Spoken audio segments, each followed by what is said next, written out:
Yo, what is good, everybody? This is Joey here, bringing you a breakdown of this match or this game that I played. Black Yellow Luffy versus Enel. I was streaming this. This is against my buddy Coco, who is a qualified for the MLPC, which is the pro circuit that I host. Which, by the way, if you guys want to sign up, is on Sunday. So he is a good player. He's a former Magic pro player, I think. I don't know if he said champion or just he was in the pro tour. I'm not sure. But he's on an L right now, and I'm on Black Yellow Luffy. And I just kind of want to commentate this game because there's a lot of really interesting things that happen. I sped it up a little bit. Um, but one of the key things I notice is I think the 5 cost Luffy in this deck is so massive into an L. So he goes ahead and plays Flampe. I play Garp. You know, we both drop some 1 drops. I play Bond as well, trying to find that 5 cost Luffy. The 5 cost Luffy is so important, and there it is. I found him. There he is. There he is. And the thing is, guys, I'm not going to put him below 3 life because when I play that 5 cost Luffy, I want him, the only answer he has for it is Raigo, and I want him to trash 2 cards without getting any value from the Raigo to be able to actually, kill it. So I do go ahead and pass my turn. He plays a Frankie just to get a body on board. I play Luffy. Luffy trashes a life, draw a card. He's at 8k. So the only way that he can deal with it is Raigo. He now the past like 4 games he's had it on curve. Does he have it this time? I think he doesn't. I'm pretty sure he has the Sparrow 6 cost vanilla here, which is really good into Black Yellow Luffy. It's really annoying. It's just a big body that can contest my Luffy and makes me not want to turn him sideways. So one of the games I turned him sideways, it was a massive mistake. I learned my lesson for sure. By the way, guys, if you do want to, join the Moonlight TCG pro circuit, just head to the website moonlighttcg.com. Also, if you just want to be a viewer, be sure to check out my, the Twitch, which is Moonlight TCG official on Twitch. It'll be in the link below. But I go ahead and play the Sabo.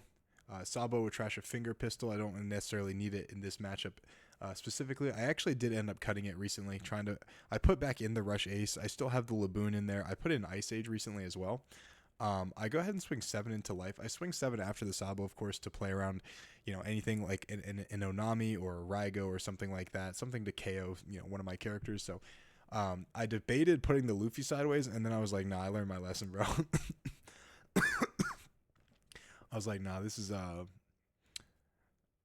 growth. By the way, the names are supposed to be flipped. I'm supposed to be Young G at the top, and he's supposed to be Coco at the bottom. Everyone knows I'm the Young G. Everyone knows that watches Moonlight, Moonlight TCG official. They know that I am the Young G, the young gangsta, bro. Uh, so I go ahead and I forgot. I'm sorry, I wasn't paying attention. But he goes ahead and Raigos me. I'm sorry, not Raigos. Katakuri's puts the Luffy at the bottom. I think that's the right call. Allowing you to use Luffy's effect every turn just puts me at such a huge advantage. I don't have to use any cards from my hand to actually go down to 0, and I can go down to 0 on my turn. So I think him playing the Katakuri is just overall smart right there.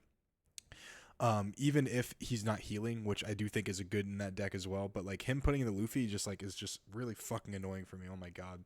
So luckily I have another Luffy. I go ahead and trash. Yeah, I trash my life. I'm like thinking if I can survive like 2 big attacks, but I have a blocker. I'm pretty sure I have either 2 or 3 life. I'm pretty sure it's just 2 at this point, and I have a blocker. So like worst case scenario, I'm gonna go ahead and what is it called?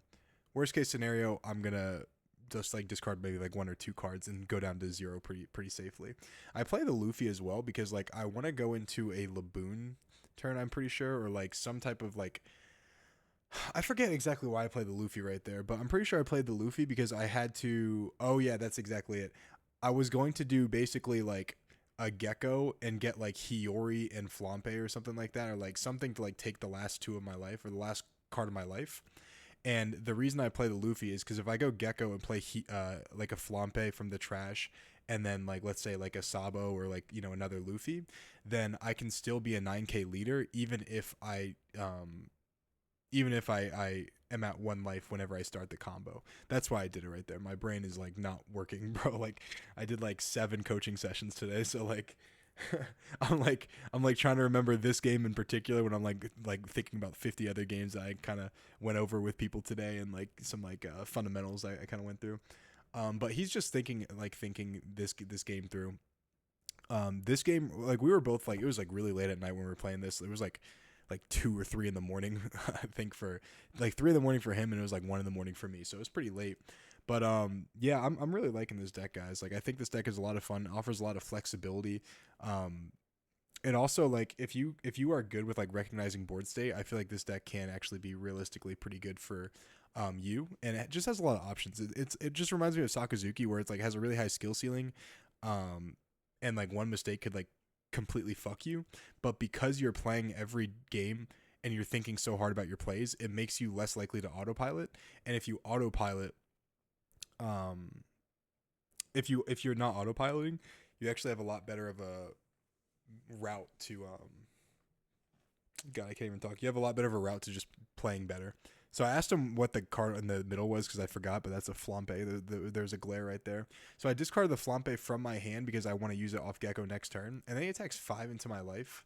And I give him a baby Sabo as well because I know I want to get that off of the Gecko as well. And then he attacks. Does he attack 8 into me? I'm pretty sure he attacks. Yeah, I'm pretty sure he attacks into me twice, and I just take them both. So yeah.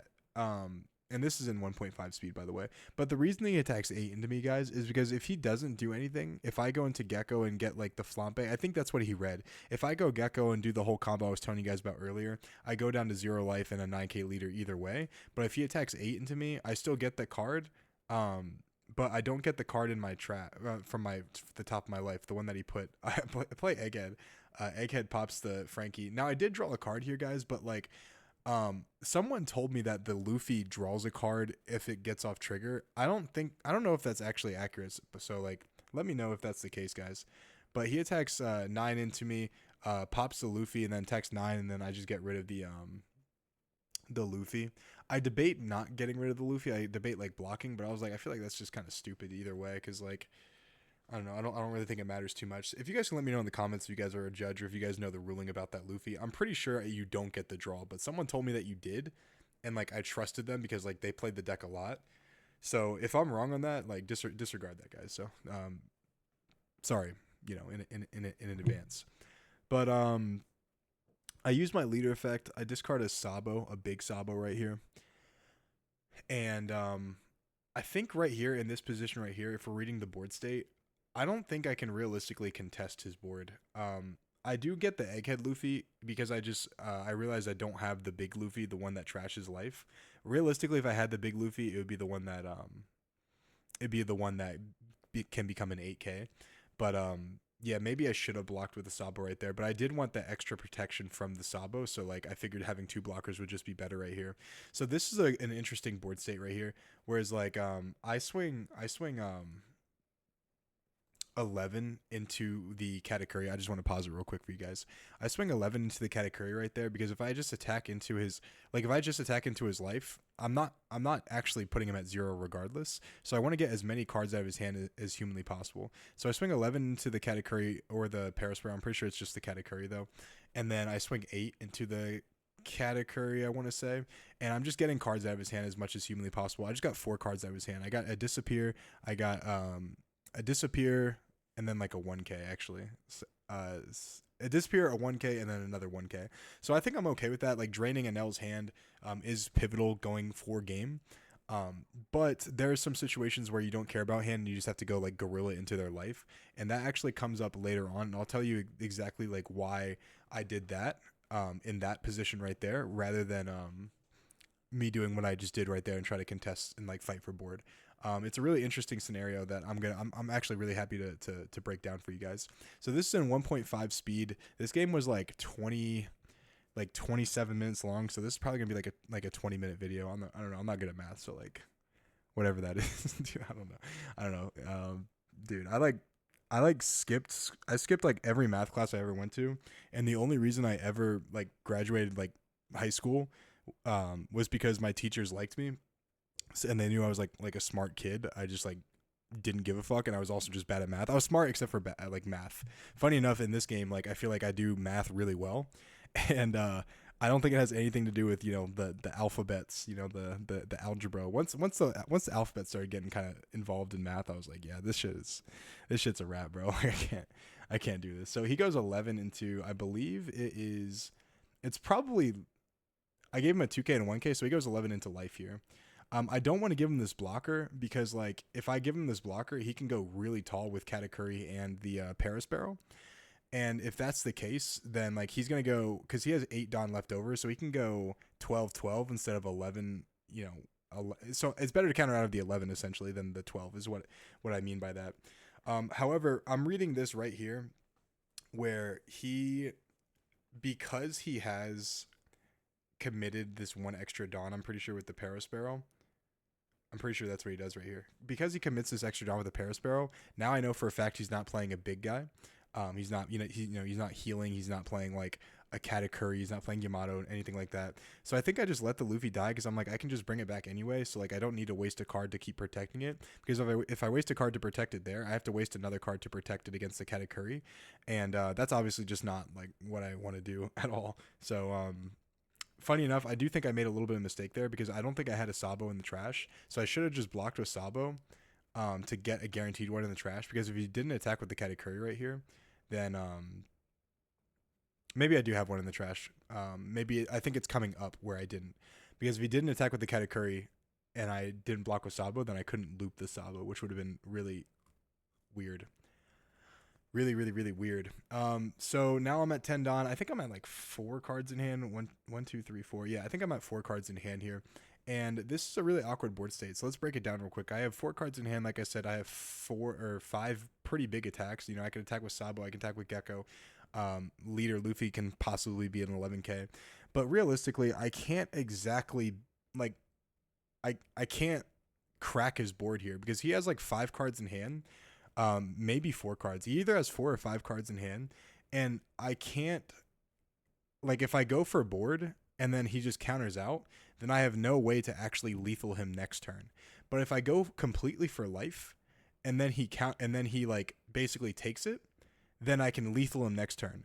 And if I go for life and he counters out, then I can turn my attention to his board and then crack his board. And then because I have the Gecko in my hand, what I can do is I can stall one more turn. And because he has way less cards in hand from like countering out of these like 6k attacks that I'm gonna do, then I have a lot better of math when I'm going for lethal next turn.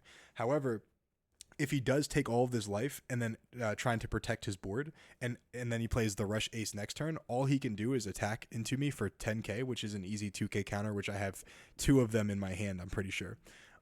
So that is the game state. That's the board state right now. I'm doing math because it's late at night, and I'm telling you guys, like 2 of the games that him and I played, I like literally like scooped in like the middle of them because I'm like, I don't even know what I'm fucking thinking. I thought I like had the sauce, and then I like didn't have the sauce, and I ended up just like inting and running it down mid and just like killing myself. So I wanted to make sure that like this was actually the right play to do, and that me reading the game state was right. So I honestly, obviously, this was the right play. And I just told you why, right? Because if he takes it, and I swing 6 into him, right? So if he takes it, then I put him within lethal range. If he counters out, I deal with his board, and if he takes it and then tries to heal the next turn, then it's an easy 2k counter out, and he only has 1 life. But if he just takes it all and then just tries to go for game the next turn, then I will have, at this point, you guys aren't you guys don't know, but I'm able to get 3. I'm about to put another Sabo on the board and have 3 Sabos. So I'm gonna have 3 Sabos. I think 3 cards in hand, and then also be a 9k leader. So like for him to invest a lot of Dawn into the Paris Barrels and the Katakuri to take more than 1 card out of my hand, he has to invest 3 Dawn. So 3 Dawn to get 1 card out of my hand when I can just block. So if he does that and invests 3 Dawn, I block. And then if he invests 3 Dawn, I can block. And then if he invests 3 Dawn, I can counter. And then his very last attack, I can just block again or just counter out depending on what the numbers are. So it's very unlikely he can actually like go for lethal unless he has like something like a Maru or something like something to like boost the attack like that. I don't recognize at this point. So I attack 6 into his life. And he's gonna go ahead and just like he's gonna think for a while because we're treating this like a regional, guys. This is like actual like Nats practice. Like we're treating this like it's like the final like game. So he triggers beige, dude. Fucking triggers beige. Targets the. I think he targets Gecko because he's not sure if I'm actually gonna go for a what's it called or not. A Gecko play. He's not sure if I have it because I think that's like my second Gecko. So he's like, what are the odds he has a third Gecko? But he's just making sure that like attacking into like using the Gecko is the right call here. I think me thinking for a long time on like the simple thing allowed him to like allowed him to what is it called? Think that I wasn't gonna play Gecko. And I think that's smart, honestly. So I swing 6 into his life. And here's where I just disagree with what he's going to do right here. He's going to go ahead and take it. But, like, I guess that's smart because he only has, like, legitimately, like, 4 cards in hand, I'm pretty sure, because the beige obviously didn't go to his hand. He only has 4 cards in hand. So, like, if he for whatever reason discards a card to get out of this, then I can just put, I can do my Gecko play and then put Luffy at 11 and then clear one of his Katakuris. And then if I clear his Katakuri, he only has 3 big attacks, in which I'll have 3 blockers. I'm sure he doesn't know I'm going to go into 3 blockers, but like that is like best case scenario. So I think he was like accounting for that. I have I have some respect for the guy that I'm playing against. He's obviously like I've only played against him a few times, but like every time I played against him, like the decision making that he makes is obviously like pretty sound and it's logical. So I think that I believe he is thinking about like everything. I do believe he is thinking about everything like in a correct way.